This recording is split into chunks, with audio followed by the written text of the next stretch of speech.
Aujourd'hui, je vous propose de faire un bouton cliquer pour copier. C'est le genre de bouton qu'on retrouve très souvent sur les sites internet quand on veut copier une clé API ou quand on veut copier du texte parce qu'on a envie d'aller plus vite ou encore lorsqu'on veut copier un lien d'affiliation plus facilement.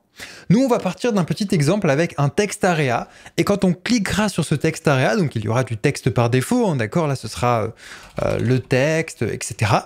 Donc en tout cas, quand on va aller sur notre site, nous, il y aura du texte par défaut, mais on pourra le modifier bien sûr. Et quand on cliquera sur copier, le texte sera sélectionné et il sera copié dans mon presse-papier. Donc là, maintenant, par exemple, si j'écris test, que je sélectionne tout et que je clique sur coller, on retrouve mon texte d'origine. Et si je modifie ce texte-là, par exemple bonjour, que j'appuie sur copier, je retire tout, je colle et là j'ai encore bonjour. Donc finalement ça fonctionne très bien, c'est quelque chose qui est très polyvalent. Vous pouvez également utiliser cet exemple-là mais avec un champ de formulaire de type input, pas forcément un texte area. Allez, c'est parti, on va faire ça dès maintenant. Donc nous on va partir de cet exemple-là.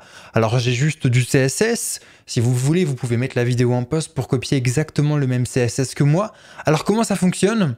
J'ai juste une division avec une classe wrapper, un texte area qui contient du texte par défaut. Ok, vous pouvez mettre n'importe quel texte. Et l'attribut rows, je l'ai mis sur 10, ce qui veut dire qu'on peut écrire 10 lignes dans notre texte area. Et au bout de la 11e, on va avoir ce champ de défilement sur la droite. Bon, très bien. Donc là, nous, on n'a pas besoin de plus d'informations, on a juste aussi un bouton copier. Et ensuite, ce qui change un petit peu, c'est au niveau du CSS. Ce texte-là, vous pouvez le récupérer également sur le lien que je vous ai mis dans la description. Nous allons donc avoir tout ce qui est body, tout ce qui est le sélecteur universel, ça permet juste de centrer le contenu au centre. Nous, on n'en a pas besoin pour nous. Par contre, au niveau du texte area, on a un padding de 20 pixels, on a un fond de couleur C1, C9, D, F, ainsi que des angles arrondis d'environ 10 degrés, enfin 10 pixels, et une bordure d'1 pixel de la couleur 613 BDB, qui est la couleur de Believe Me. Au niveau du bouton, rien de bien compliqué non plus. On a un fond avec 613 BDB, un texte de couleur blanche. Nous, ce qui nous intéresse, c'est la partie JavaScript, bien sûr. Car nous allons vouloir, dans un premier temps, sélectionner à la fois notre texte area ou notre input et notre bouton. Pour quelle raison? Parce que quand on va cliquer sur ce bouton-là, on va avoir envie que l'ensemble du texte soit copié. Le texte vient d'où? Du texte area. Donc on va récupérer le texte depuis le texte area et grâce au bouton qu'on va sélectionner, on va pouvoir modifier le texte du bouton pour non seulement dans un premier temps détecter le clic, mais dans un second temps modifier le texte afin de dire « Ok, très bien, c'est copié ». Et donc on pourra afficher « Copier » avec un point d'exclamation. Allez, c'est parti, on va commencer avec la variable editor. Ici, on va utiliser une variable let et non pas une variable var. Si vous avez l'habitude d'utiliser la variable var, je vous recommande franchement d'utiliser le cours JavaScript que je vous propose pour vous mettre à niveau. C'est très important. Var, maintenant, c'est vraiment dépassé. Là, on va faire un document.query selector. Et qu'est-ce qu'on va vouloir sélectionner? On va avoir envie de sélectionner notre texte area. Juste là. Donc comme je n'ai qu'un seul texte area, je vais préciser seulement texte area. Si vous avez bien sûr un ID, vous mettez un dièse devant. Si vous avez une classe, vous mettez un point devant. On va faire pareil avec le bouton, donc let button, qui est égal à document.querySelector button. Super! Donc là, maintenant qu'on a nos éléments, on a envie de détecter le clic sur notre bouton. Bah oui, si on ne détecte pas le clic sur le bouton, on va jamais copier le texte, parce qu'on ne saura jamais vraiment quand est-ce que l'utilisateur veut copier ce texte-là. Donc on va dire button, et pour ajouter un événement pour détecter le clic, on a besoin d'utiliser add event listener. Donc on va utiliser add event listener, et on va dire qu'on veut l'événement clic. Ici, vous pouvez avoir d'autres événements, par exemple le double-clic, le clic droit, etc. Donc nous, on veut juste le clic. On va passer en second argument une fonction anonyme. Et on va utiliser pour ça les fonctions anonymes fléchées, qui sont également une des dernières nouveautés de JavaScript. Et je vous incite vraiment à les utiliser. Et encore une fois, si vous ne savez pas du tout ce que c'est, je vous invite à aller voir la formation JavaScript que je propose sur Believe Me. Donc là, ici, normalement, on est content. On va quand même voir un petit peu si tout fonctionne bien. Donc, lorsque j'ouvre ma console, donc ça c'est normal qu'on a ces petits soucis. Alors oui, effectivement, selector, Comme ça, ce sera mieux. Et donc là, on va voir si on a bien le texte « Je suis cliqué » qui s'affiche lorsqu'on clique sur le bouton copier. Allez, copier, on a bien le texte, c'est parfait. Donc notre événement fonctionne bien. Donc là, comment ça va se passer? Nous aurons 3 étapes. La première étape va être de sélectionner l'ensemble du texte area. Par exemple, ici, on va vouloir que quand on clique sur copier, l'ensemble du texte area soit copié, enfin soit sélectionné de cette manière-là. Donc on va dans un premier temps vouloir sélectionner. Ensuite, on va vouloir copier notre contenu. Bah oui, c'est un peu le but finalement de tout ça, c'est de copier le contenu du texte area ou de l'input dans notre presse-papier. Bon. Et ensuite, on va vouloir modifier au niveau de copier la valeur pour que ce soit écrit copier avec un point d'exclamation et pour montrer à l'utilisateur qu'il n'y a pas à s'en faire, que le contenu a bien été copié dans son presse-papier. Alors on va commencer par la première étape. La première étape, c'est donc de dire que finalement, editor, on va utiliser select. Et le fait d'utiliser select sur editor, qui est un texte area, va faire en sorte que tout le texte sera sélectionné. Donc là, si je clique sur copier, on a tout le texte qui est sélectionné. Ensuite, on a l'étape 2, et l'étape 2, c'est copier ce fameux texte. Et pour ça, on a 2 manières de faire. Donc on va y revenir juste après. D'abord, nous, on va changer le contenu du bouton. Pour ça, c'est très simple, on va juste dire button.innerText. On va dire que ce sera égal à copier.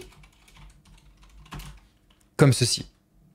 Et donc là, maintenant, quand je clique sur copier, j'ai bien copier qui change au niveau du bouton et j'ai bien le contenu qui est sélectionné.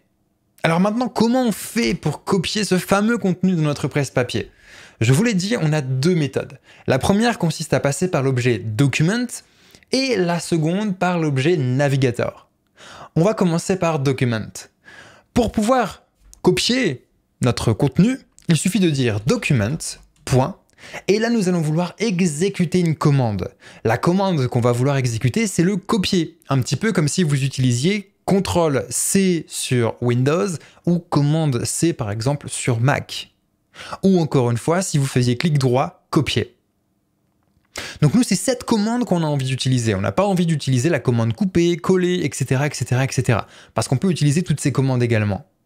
Donc pour exécuter une commande, on va utiliser exec command. Et à l'intérieur, on va préciser la commande que nous souhaitons utiliser. Nous, il s'agit de la commande copy.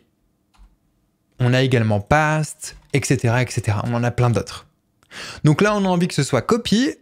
Ok, très bien. Donc là, par exemple, si je colle mon presse-papier, j'ai bonjour, depuis notre exemple précédent.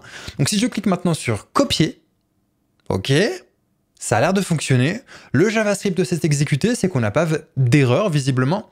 Et donc si je supprime tout ça et que je fais CTRL-V ou alors clic droit coller, d'accord, on peut faire les deux, je retrouve bien le texte qui était présent avant. Donc ça fonctionne super bien. Voici notre première méthode. Je vais la commenter et je vais dire qu'ici ce sera la méthode numéro 1. La seconde méthode que je vais vous proposer, c'est donc par l'objet navigator.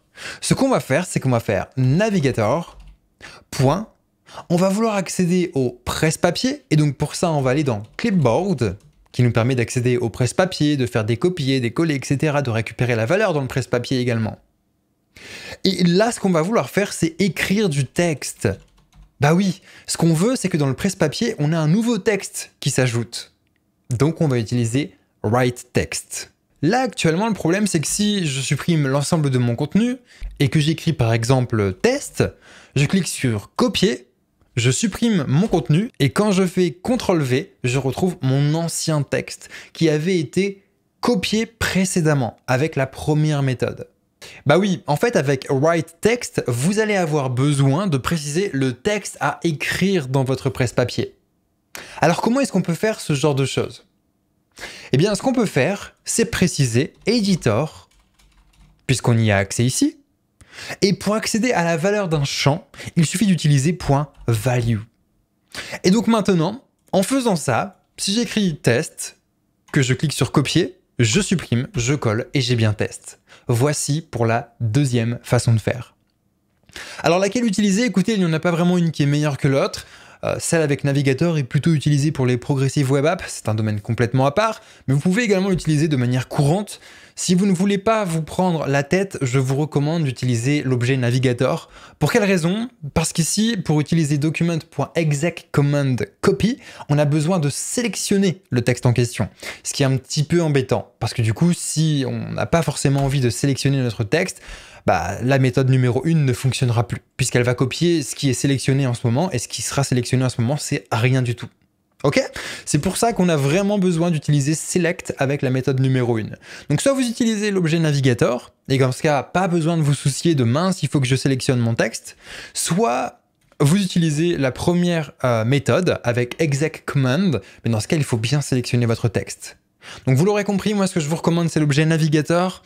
Utilisez quand même le select, donc utilisez les deux, parce que je trouve que c'est un petit effet sympa, lorsqu'on clique sur un bouton, qu'on voit que le contenu a été sélectionné, on se dit oui, ok, effectivement, le contenu a été sélectionné, bon, c'est cool, ok, je pense que ça fonctionne bien, sans forcément avoir besoin de lire le texte du bouton, chose qu'on n'a pas forcément l'intuition de faire à chaque fois.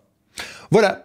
Écoutez, c'est tout ce que je voulais vous montrer. Si vous avez d'autres envies, si vous avez des idées, des suggestions de format aussi de vidéos, dites-les moi en commentaire, je serais super heureux de vous écouter, parce qu'après tout, cette chaîne, on l'a construite ensemble. Moi, je vous propose ce que vous aimez, à condition bien sûr que ça me plaise également de le faire. Mais jusqu'à maintenant, je trouve qu'on a trouvé quelque chose qui est plutôt sympa, entre les tutoriels et entre les formats un petit peu plus courts qui permettent de vraiment se concentrer sur un certain aspect d'un langage de programmation. Voilà, je trouve qu'on a vraiment trouvé le bon compromis.